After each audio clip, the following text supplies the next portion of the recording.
I think, hello? Are you all with me? Can you hear me? We should slowly start with the last session of today's meetings. And I actually want to take a little bit longer with this introduction than I took with the previous two. The previous two speakers I have known for many years. One is a good colleague. They're both good colleagues, one here and one across the town. The present speaker, George Dyson, I did not know until, I did not meet him really until today, so I'll take more time for introduction because our paths are rather curious. Namely, in the course of our lives, he's younger than I am, but apart from that, he's always been where I was not, and I have always been where he was not. But otherwise, we've been in the same places. It turns out that I spent a good part, I can have no one to ask to verify the details, a good part of the first 5.5, 6 years of my life in a hamlet on the shores of the Strait of Georgia. It's a hamlet that consisted of three small summer houses, each of 1 or 2 rooms. One was vacant, so far as I know, all the time we were there. The other 2 were let out as permanent houses to people who didn't have any other dwelling. And there was in one, as I recall, I wasn't very old at the time, an elderly lady who kept a goat and had a granddaughter. And there was also my mother and father and a family that consisted of 3 children by the time we left. And now we did leave. The situation was rather primitive. I remember there was, say, a small converted shack, basically, with a well on one side and outhouse out at the back. Now, much later, George Dyson came to the same part of the world. It wasn't very far away. He lived a little bit further to the south than we did. As you all know, his dwelling was much, much more spectacular than ours. It was 95 feet up in the air in the boughs of an enormous Douglas fir, I believe. But it was almost as primitive. Not quite. I understand he had a bathtub with heated water, and I think we didn't. But now, not so many years later, in fact, he arrived, of course, 1 or 2 decades in the area after I had left, at least that particular area. But in the course of 1 or 2, in fact 3 decades, I found my way to another part of the world, namely to Battle Road, next door to the house in which Oswald Veblen had once lived. So it was, by and large, I would say, a move for the better. And then George Dyson, who since apparently is quite perverse, grew up not on Battle Road, where our house was, but in Battle Road Circle. But he had left 2 or 3 years before we arrived, so I never came to know him. And today is a great occasion. And now that I can meet him now, he's no longer a teenager, but a very well-known author with several books to his credit, 1 or 2 of which I was able to look at before I came here. A beautiful book on kayaks with many pictures, and in particular with lovely photos of his house up in Indian Arm at the head of Burrard Inlet, and pictures of Burrard Inlet that I greatly enjoyed. And then a second book that many of you will know, but that I saw for the first time 2 days ago, with the title "With Darwin Among the Machines, The Evolution of Global Intelligence." Both books seem to be concerned with the relation between man and machines. Both are extremely well written, as far as I could tell, looking at them, and highly recommended by some very prestigious critics. And that's all I want to say now, except that I am glad of the occasion to meet him finally. The title of his talk is Veblen Circle, and those of you who are from out of town might miss the pun. I'm sure it'll explain. Early years of mathematics at the IAS. George Dyson.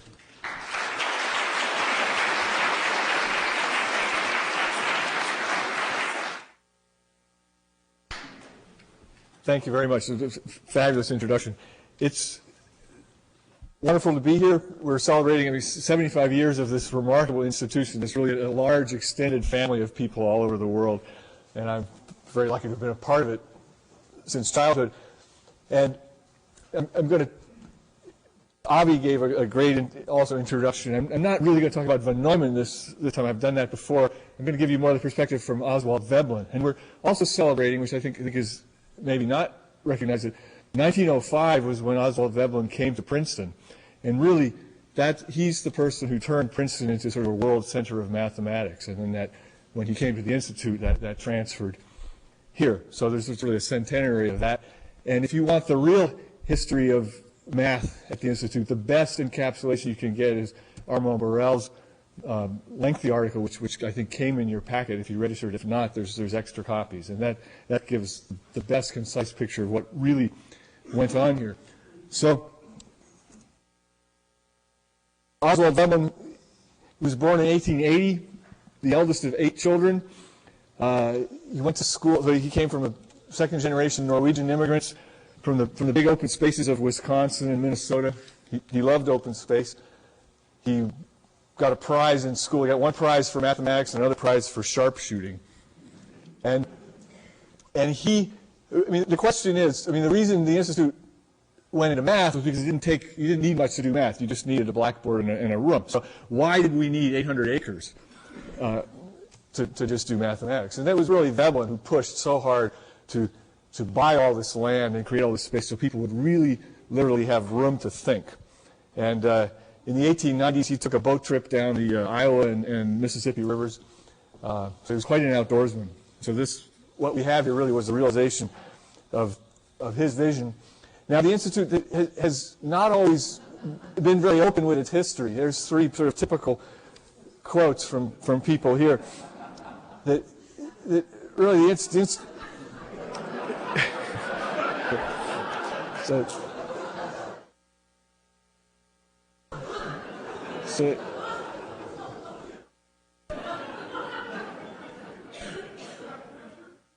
there's been really a very few people like myself and Armand Burrell and 1 or 2 others who've really had the chance to look in the Institute's papers and archives, and I'm very lucky to have gone through and really seen from the scraps of paper what happened. So the original faculty were these 6. Okay, one's missing.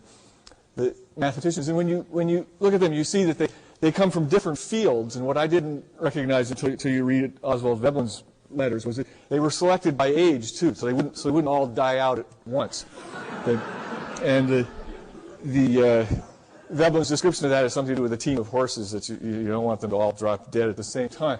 The odd man out there, John von Neumann, who Avi talked about, was not in that photograph. But these 6 people came together in the early 30s. This is the best description of von Neumann's role. That there were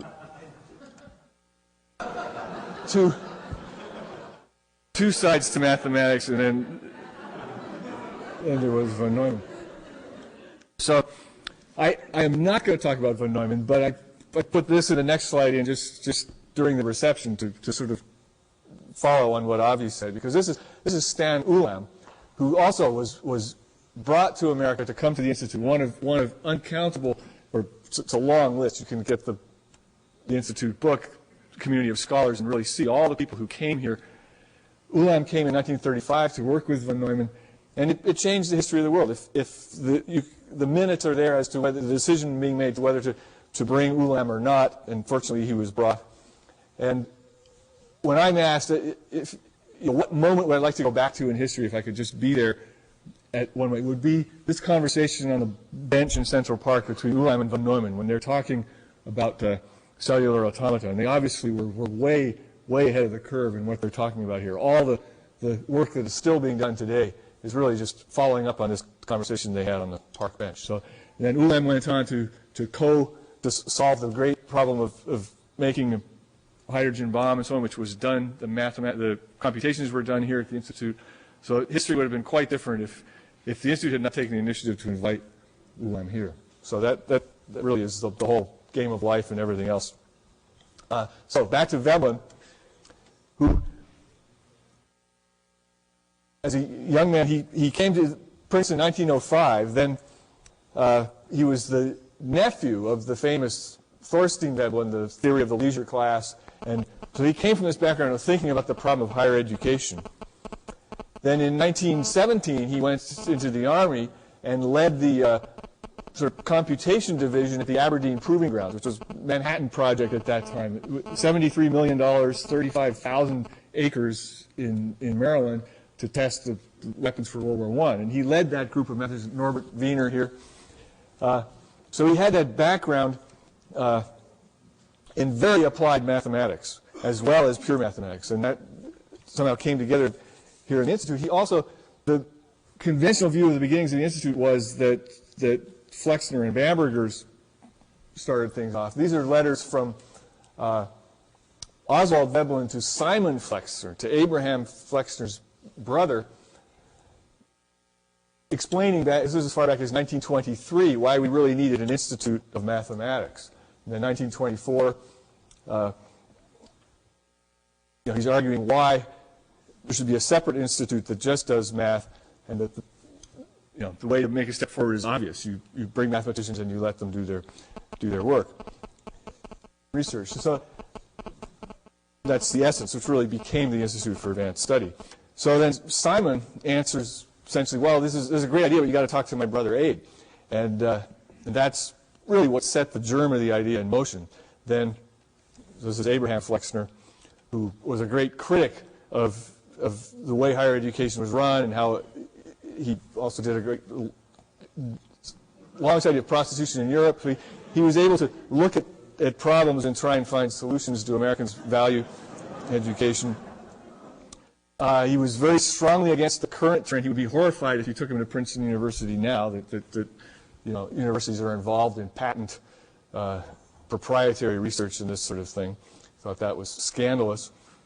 And his most famous article in Harper's, The Usefulness of Useless Knowledge. And he was not saying it's useless, but that the really useful things will not necessarily appear useful at the time you're working on them. So that's sort of the value of pure research. And then so something was in the air. 1930, January, he had not met the Bambergers yet, but he wrote to Veblen saying, well, what if some benefactor just said we can do whatever we want? What would we do?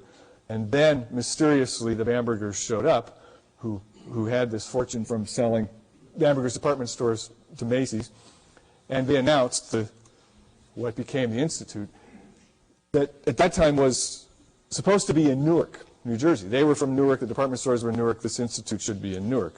And there's Louis Bamberger, the sort of the merchant of Newark, that was his lead department store. So in a way, the institute was a way, it really became this intellectual hotel where so people like Niels Bohr could sleep in Bamberger sheets. And that's when you get down to the essence of what goes on here, it's a comfortable place for people to come work. There's good apartments, there's good facilities, and Bamberger liked that kind of quality. That's what made it work.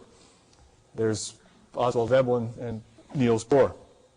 In fact, this was 14 Dickinson Street, which is one of the houses the Institute kept as a rental house, which is where we lived when we first came to Princeton, when my father first came here to work. So we stayed in that house. So the correspondence between Veblen and Flexner starts heating up. I'm reading your book. It makes me all the more, he's trying to convince Flexner, don't do this in Newark, you've got to do it in Princeton. And this was the letter from the Bambergers explaining what they wanted to do. The important thing that they wanted to do something that would not repeat what was being done by other people. They wanted to do something completely new and different, and they wanted to do it in New Jersey. They still thought of Newark, that either should be, now the language is starting to shift a little. It could be in Newark or nearby. They originally thought it would be on the land that they owned in South Orange. This was the Bamberger property, which actually was deeded to the Institute and was then sold. And here you sort of see the shift. The situated at or near the city of Newark has been crossed out in the draft of the incorporation. And Veblen, that was a long letter explaining, really how this thing should be run. Got to resist the temptations to do all the good things. That really needs to be a community of scholars. Why universities are not so good for that. Salaries should be high, and it should be in a place where the faculty can be part of a larger group. I think that's what really was the selling argument for Princeton. And in Princeton, there were existing libraries and institutions, and it should stay small. If it's going to grow big, it should separate and diverge. So, and then makes the argument that, well, Princeton's in the vicinity of Newark, which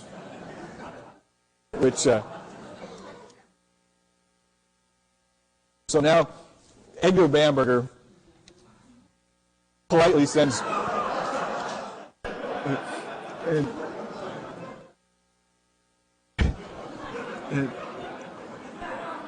And I couldn't find this map. I looked all through the archives trying to find the map with the, so I manufactured this map. Clearly there was a map in the archives with circles, and then somebody had to go to the airport in Newark or something and took that map. So the map with the circles from Bamberger no longer exists. But you can see Princeton is right at the edge of this limit. And Veblen sort of, I think ace card was the connection to Einstein, that Veblen had invited Einstein here. It was Veblen who built Fine Hall, the sort of palace of mathematics at the university. He had put the inscription over the fireplace of Einstein, so he had a connection to Einstein and was involved in bringing Einstein back to Princeton to take one of the first professorships at the institute. So the university was a lot of lobbying to get. So Veblen had the first professorship. He was given the first job. Flexner lobbied the university to Eisenhart's essentially let him go, move over to the institute. There were various trades made that, well, this would bring good people to the institute who would then come to the university.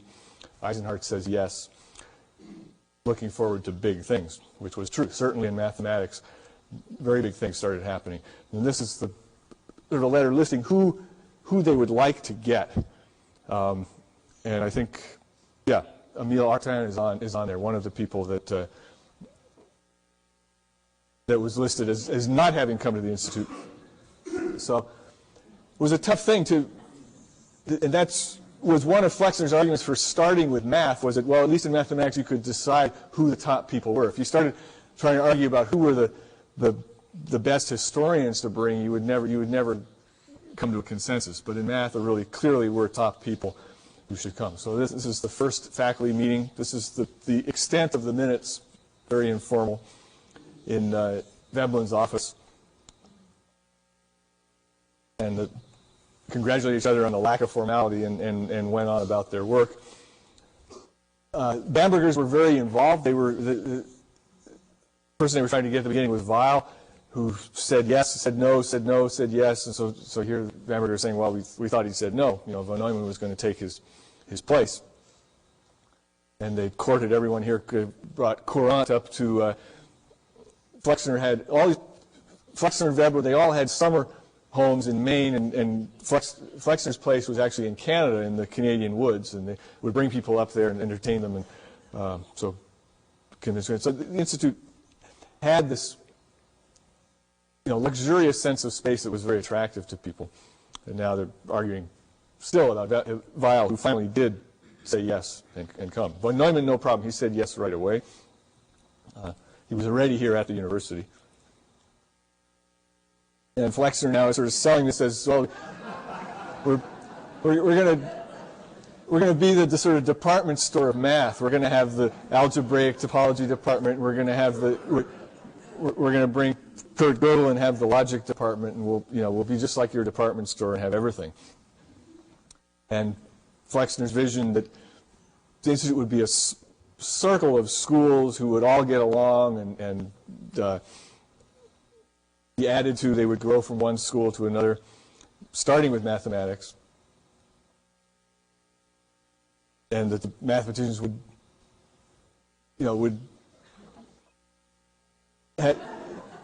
so the vision that doesn't, well, we have tennis courts now, and mathematicians play with the historians and so on.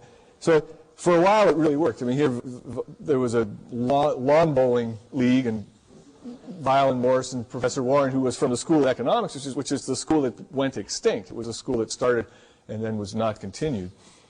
They did have a lawn bowling program for a while. And so here now the lawn bowling has been discontinued, and ask Veblen how to divide this money. So this money went back into the Institute's sports fund, which I don't know if it still exists.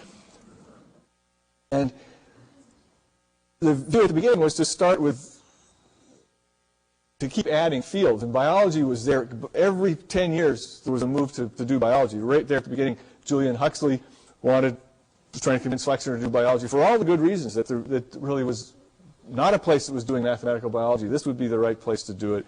Didn't get off the ground. Veblen actually invited, they made an appointment for J.B.S. Haldane, who gave this answer that he had to go to Spain to help with the defense of Madrid against poison gas attack. So and then he never, in the files, there's really no answer beyond that. He never took the appointment. It was actually going to be a joint, essentially it was Arnie Levine's appointment. It was a joint appointment between the Institute and Princeton University to do mathematical genetics in 1937. So we Institute might have been way ahead on that. The Fald Hall at the time seemed so large it would have room for everything. Flexner, you can see, was already getting sort of the founder's syndrome of being sort of pushed out. Things were going well, but they were not going according to his original vision. He was pushing harder for economics. The mathematicians were already sort of resisting that. And so by the time Fald Hall really opened, he was really on the way out, and Adelot was on the way in. He sort of disagreed with the whole principle of building this monumental building. He thought that, well, they should just pay for scholarship, and they could have classes in trailers or something. It wouldn't matter. So there was some friction there. Veblen pushed very hard for the building, and lots of land. He said, everyone had made the mistake, most institutes, of not getting enough land. I think he knew that if the institute didn't buy the land, the university would. So he went to his broker, his real estate broker here, and started looking at what was available. So 40 acres overlooking the golf course, it was $80,000, and it seemed no contest to Veblen. Well, the institute should buy that, and they did. His argument, well, if it's going to be inflation, all the more reason we should buy land.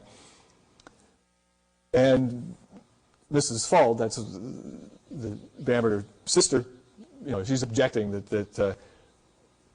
this was not supposed to be based on size; it was on academic standards. So why do we need these 600 acres?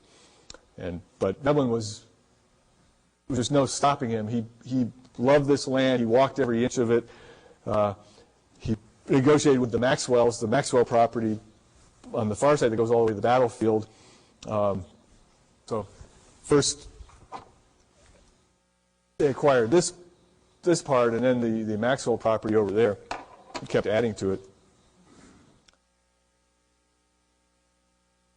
And, it was, I think, Veblen who politically convinced the Flexners that they should support this and play Santa Claus. And so then they had a committee on what to build on the land, which here is meeting for lunch. And so this lunch menu, as you can see, I think the most expensive thing on the menu is, I think it's $1.25 or $1.35. On the back of the menu is the first sketch of Fald Hall. So there, the critical thing, the common room where we just had the reception, and it's hard to read all the handwriting, but the lecture rooms, administration offices, and then a list of, and here, an interesting thing about what to put in the wings. A library and a common room in the wings, probably administration, and here a library and administration in one, and all women in another. They were talking about putting all the women in their own wing. So that's what Fald Hall under construction. This was done right after the Depression, so it was. And now here we go through the floor plan with the people, so you can see who's, Einstein's office and Veblen, von Neumann all on the ground floor, Thompson, and then looking over on the other side, Earl and Merritt. So the people were really living permanent homes in these very nice offices. The second floor now, Weil, Siegel, Gödel, the library, Professor Lowe, Dr. Adelot, the director, was over on the other side at that time. Excuse me? That was the original, yes. No, I don't think that was original. That would have been, this was actually done by a draftsman on the computer project, so it would have been 1946. I think it shows the state of people in 1946. And then upstairs, Larson Morse in the library, and what we forget is that the very upstairs was where the dining room was, so dinners were up on the top floor. It was very picturesque. You could go out on the balcony. And Mrs. Veblen started the tradition of tea this is back in Fine Hall that the tea tradition started.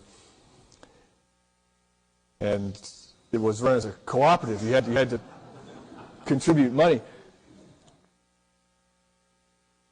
And they kept extraordinarily detailed accounts. Then Mrs. Adelot took over the tea function. So here is the number of people, number of servings of tea. So it's going way up. It's going from 4,000 to almost 10,000 from 1940 to 42, and the food cost is being determined to the fraction of a cent. And so the institute itself, this is the population of members. It was reasonably steady state. I mean, it went down during the war, but it was staying in the sort of range of 50. So it was much smaller than the institute today. The budget also was reasonably steady. This is the budget for the School of Mathematics, 1936 to 1941. So it was really staying about the same. Then the computer project came in and just blew that all to pieces by sort of tripling it with money brought in from outside sources. So it was no longer running on the endowment. And you can see mathematics was still by far the largest school. Economics and politics was second, which then was disbanded, and humanistic studies was starting out. These are visiting math lecturers, so noted people coming in, and what they got paid or didn't get paid. Victor Weisskopf got entertainment only. And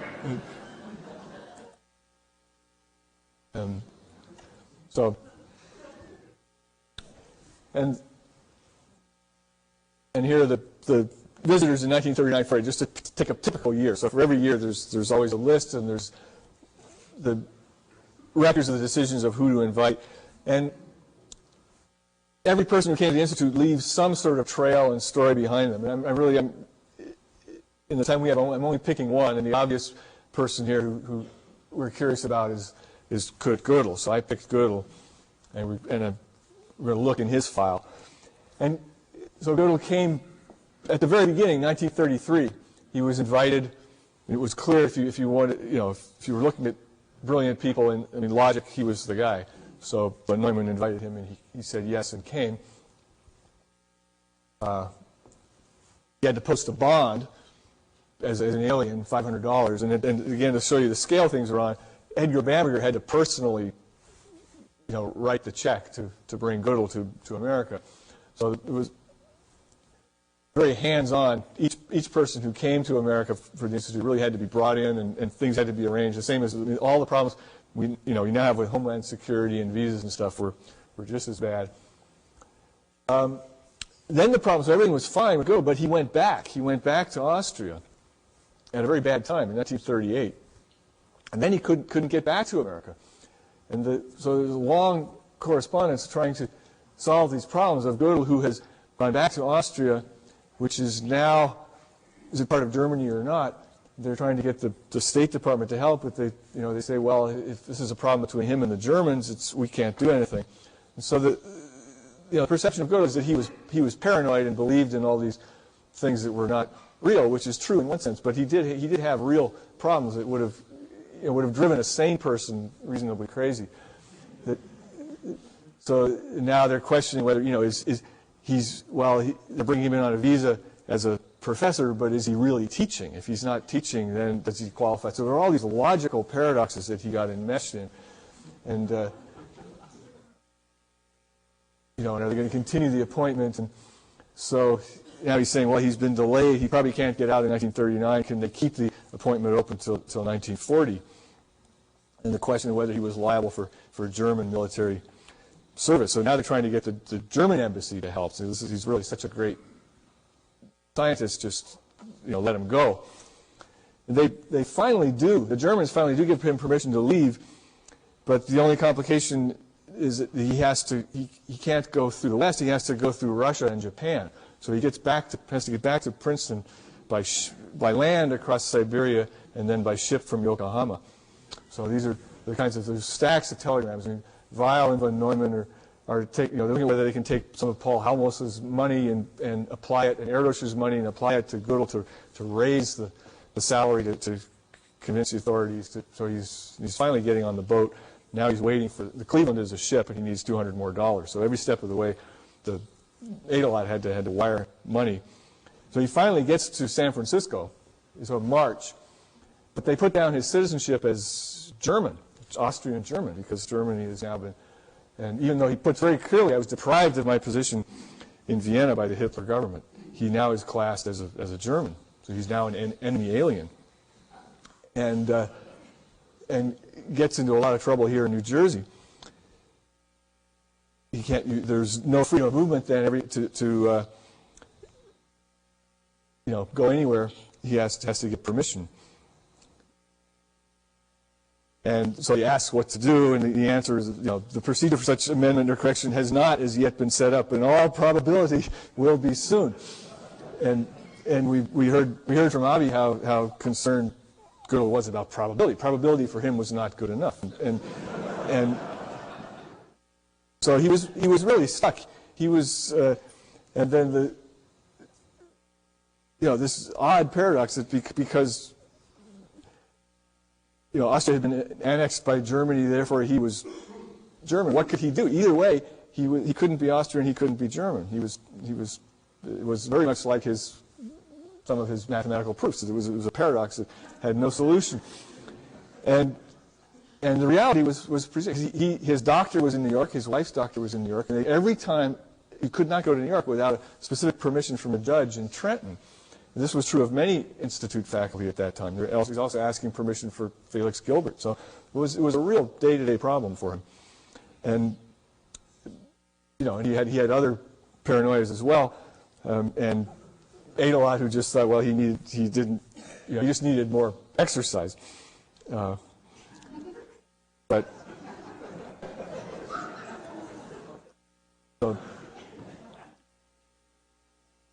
and then so this is bad, but now it gets worse. He finally gets recognized as an American, and he gets drafted. So this is this is 1942. He's an enemy alien German. In 1943, he's been classified 1A by the Selective Service Board in Trenton. And so Adelot, the director, is trying to argue this again. He's such a great mathematician, but he has certain symptoms that might prove serious from the standpoint of the Army. And the Army answers, of course, well, we have our own psychologists, and just get them to boot camp, and we'll take care of Mr. Gödel. And so this was tough. There was no. So it went back and forth, and more and more letters explaining what problems Gödel had, and then the file ends. I don't know what the resolution really was. So I think he wasn't quite as crazy as some of us think. This is another sort of the mystery is why did Gödel? He only got his full professorship in 1953.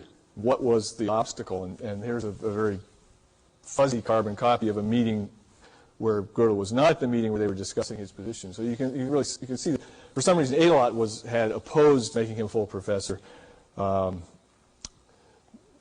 and Ziegel, are thinking that permanent member is perhaps most suitable. So he had a lot of trouble. Finally, in 1953, he did get the full professorship that he deserved. So Adelot was a great diplomat.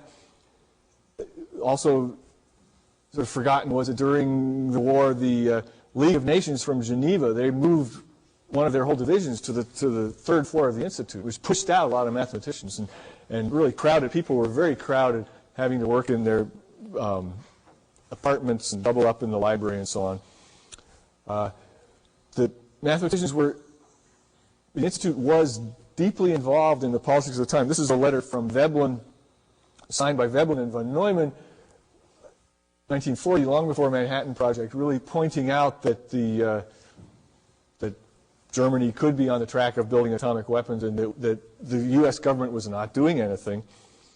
And the solution was to get the Rockefeller Foundation to set aside money for the institute to start bringing nuclear physicists out of Europe, which they did immediately. They didn't have to wait for any government decisions or so on. Right away, the Institute started bringing out as many people as they could, and that had a real effect on the people who later became the Manhattan Project. Why were they in the United States? They were in the United States because the Institute and the Rockefellers had worked in advance to get them over here. And then the sort of contrast with Einstein's view, who didn't, after the war, then the question came, should the Institute get more involved with experimental physics? That actually came up, and here you have Einstein arguing that very strongly against von Neumann, that the emphasis of such projects will further ideas of preventive wars. I mean, von Neumann was taking the view that we need to build, if we were, the Institute was involved in designing the hydrogen bombs and so on, and so that became a certain argument within the mathematics faculty. So Einstein was on the other side, but the beauty of the Institute was that especially with Adelot as the director, it supported all these views, and then even Oppenheimer, that this complete divergence of opinion could be encompassed within one institution. Not having to say, well, what's the Institute's position on this? They just said, well, we have Einstein who's against them, and we got von Neumann who's for them, and we're going to coexist. And things were tough after the war. The food was rationed, so it was actually Princeton rule. They couldn't, the mayor said no bread on, so the Institute, there really was rationing in the cafeteria here. This is a menu from 1946. So you could get, lunch was 25 cents. Space was really tight. We have no conception now, if you stay in Institute apartments, of how tight it was at that time. They're looking at having people sleep on cots in Fald Hall, renting space in a chicken farm in Rosedale, just to have room for the scholars who were here. The little annex to Gödel's office was where the computer project started, because Gödel was too nervous to he didn't like to have a secretary sort of waiting for him to write something. So his secretary's office was empty, and that's where really the birth of the modern computer age was, in that little office, which is a wonderful sort of circle of coincidence, that especially what Avi said about how you can really trace many of these ideas of computability and provability back to Gödel's work, and the idea of numbering, of giving a numerical address to a mathematical statement and then doing logical operations on the address itself. That's really what Neumann's whole idea was, and it was really Gödel's idea. And there it was. It came right out of that office. Von Neumann, also is not so well known. He was already working for IBM. So the Institute, as this ivory tower removed from the real world, is not necessarily so true. That during this whole computer project, ideas were being fed right into the business world. Oppenheimer, who got in trouble for being perceived as having slowed down the hydrogen bomb project, actually that was the big push to get the machine running here, was to do these Monte Carlo calculations to make the bombs possible. There's a telegram from Stan and Nick. That's not Stan Ulan, that's Stan Frankel and Nick Metropolis, who were coming here regularly to start running these very first Monte Carlo simulations here. So that's 1947, when finally they can be announced that they actually are from Los Alamos. They're not just these mysterious Greek. Wasn't even given a name when an apartment was reserved for him at the beginning. And there's a math faculty meeting where von Neumann has explained that he wants to start predicting the weather. Veblen is keeping the minutes and gives here sort of a description of the different views of the mathematicians on this, bringing the idea of weather prediction to the Institute, that some are for it, some are against it. Veblen just welcomes the advances of science no matter which way they lead, and that sort of was the bottom line. So when the computer project came in, we had something very, I'm not talking about the computer project, it's another talk, but the first $4 for electrical work, that was the one and only time the Institute had a laboratory, was to do that project. So that's the first $4 that was spent. We promised where to put these engineers who showed up. So Adelot, always, like all directors dealing with one problem or another, says, well, they can have the space next to the men's laboratory in the basement. Nobody's going to complain about that, except Benjamin Merritt, who's been keeping some of his archaeological work down there. So there was no peace. I mean, the constant, and then the argument of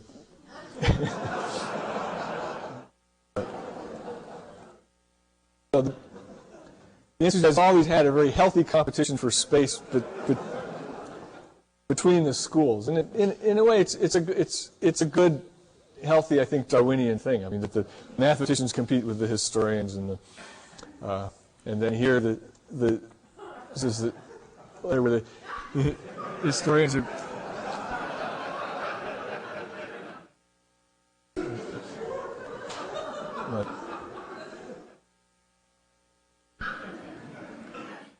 So it was.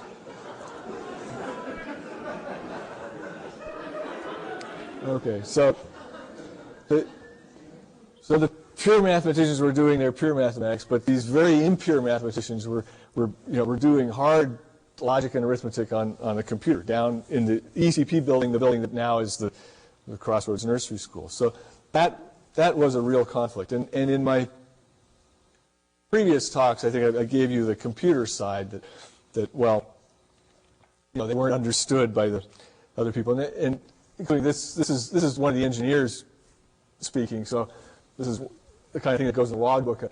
A mouse climbed into a blower behind the regulator rack, set the blower to vibrating, result no more mouse. A heck of a racket. And here lies mouse born, ? Died 4:50 a.m.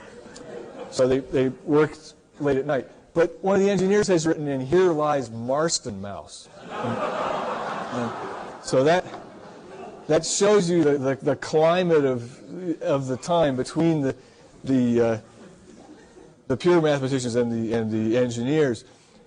And so now I'm going to give you Marston Morse's side, which he could do applied math with the best of people. He led the applied mathematics panel during the war, and here's his sort of statement against that that these computer people are trying to they're trying to calculate everything, and they're not leaving room for the real creativity of pure math. And both sides are right. There's two sides to every story. So it wasn't that he didn't understand applied math. He just didn't, or doing military work and so on. He did a lot of that, but he felt, I think, quite rightly that at that time it shouldn't be done at the Institute. It should be done somewhere. Von Neumann and his computer should go somewhere else, and that's ultimately what happened. And he made this very eloquent statement that really the mathematicians at the Institute were on the side of the humanists. That they were the freest and most fiercely individual of artists, and they needed to be given that freedom in that space. We're getting to the end here. That's what Veblen did. Veblen was like the orchestra conductor who could get all these people to sort of cooperate and work together in the same place and produce this wonderful 75 years of mathematics that has a completely rich future ahead of it. Veblen put that stone down there at the edge of the lawn in memory of the Bambergers. And here, just before Veblen died, is a letter from Oppenheimer saying, well, can we name the street near Maxwell Lane? Can we name it Veblen Lane after you? And Veblen said, no, would rather wait until dead. So he was very modest. I don't think he wanted any monuments to himself. The Institute itself really was a monument to his ideas. In the end, we did get Veblen Circle there. So it's not Veblen Lane, but it's Veblen Circle. I'm going to say one more thing while I have the podium. That the prevailing view is that there's 4 schools at the Institute, and we're going to celebrate these. This is the first celebration. There's going to be 3 more. But from my perspective, there's 5 schools at the Institute, and perhaps the most important one is Crossroads School. And that seriously really is one of the reasons this has been such a productive place for people to come and really do math, because their children are happy. Your children can come over to your office after.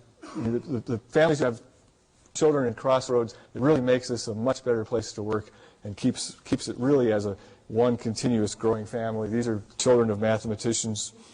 This is Esther, my sister, who's here in the front row.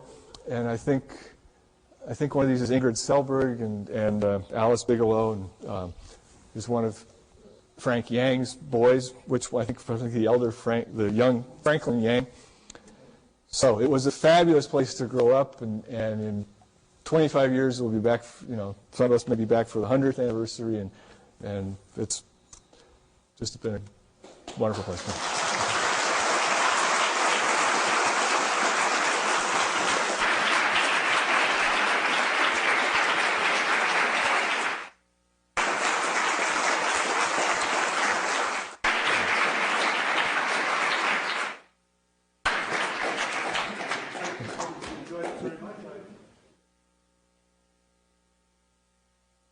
There's, yes.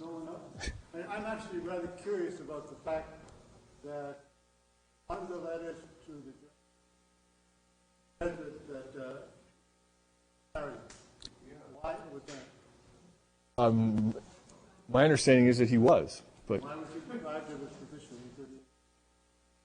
the question is that one of the letters to the German authorities makes the point that Gödel was Aryan, yet why was he deprived of his position? And I'm not enough of a Gödel scholar to answer that, but I think maybe we have it.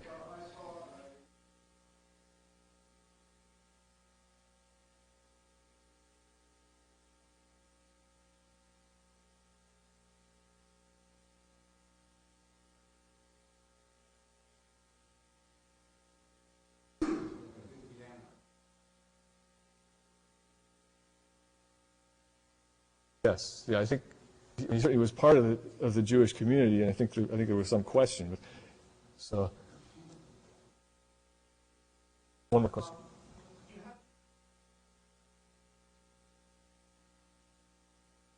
Yes. Yeah, there certainly are, but I don't remember them in detail.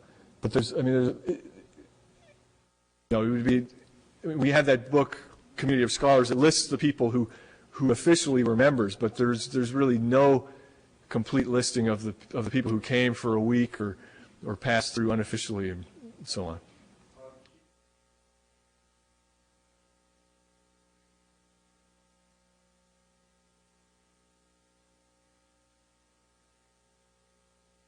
Okay, well, okay, so thank you very much. Thank you.